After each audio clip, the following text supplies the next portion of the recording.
1, which is called constant velocity. My name is Mason Hardwick, and let's get started. Here's a table of contents of what we'll be discussing. So in this lab, we'll be discussing Newton's first law, which states that an object in motion stays in motion unless acted on by an outside force. We expect that our object that we will be observing in this video will be moving at constant velocity because there will be no net forces acting on the object. We will be using the velocity update formula and the position update formula, which are both applications of Newton's second law, in order to confirm our expectations and as well as model them in a computer. The goals of the experiment are to measure the motion of an object, which in this case is the marker at constant velocity, and we would like to compare that motion to a computational model of it, which will be made given the initial observations of our model.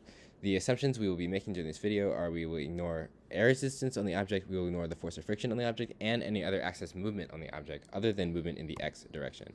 So the system in this case is the marker, and here's a free body diagram of the initial movement of the marker. You can see that there's a net force on the object, which is not going to give us constant velocity because we have to apply an initial force to give it an initial velocity. But then after that application of initial force, we will see a constant velocity because the only forces acting on the object will be the force of gravity and the normal force. And those will cancel each other out, giving us a net force of 0 and a velocity that is constant. Here's a tracker analysis of the movement of the marker over time. And you can see that a graph of that movement in the x direction over time.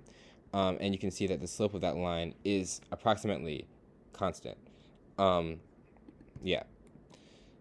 So the specifications for that video are the frames per second, which are 30, the diameter of the marker, which was 0.18 meters, the marker mass, which was 0.198 kilograms, and we observed the marker from 0 to 2.4 seconds. Here we have a vector for the initial position and a calculated vector for the velocity, initial velocity, which is calculated from the first to the second time step.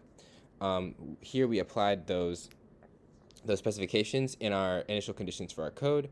As you can see, we applied it to the marker mass, position, velocity vectors, and the initial time and change in time.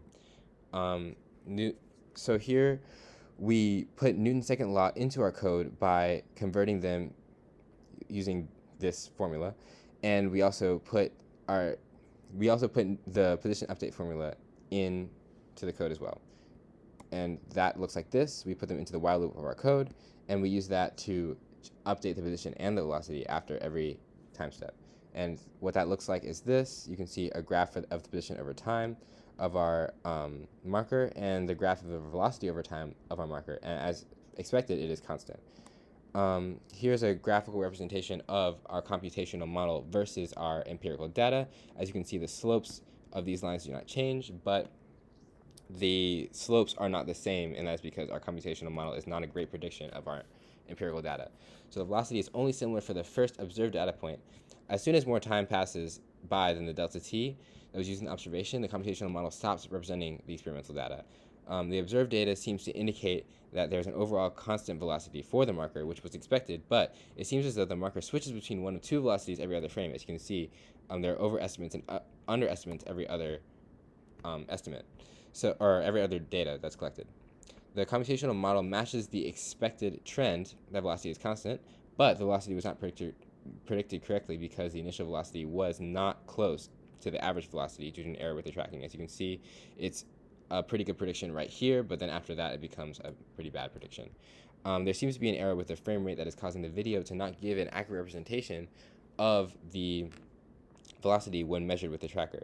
There was also likely rounding error in the fact that there was motion in only one direction. That could also be a source of error for this experiment.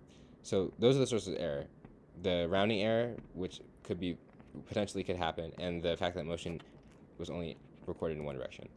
If we were to flip the axes, as in the positive x-axis and the negative x-axis flipped, and etc., and vice versa also, the signs of position and velocity would change, but the absolute values of position and velocity would all remain the same.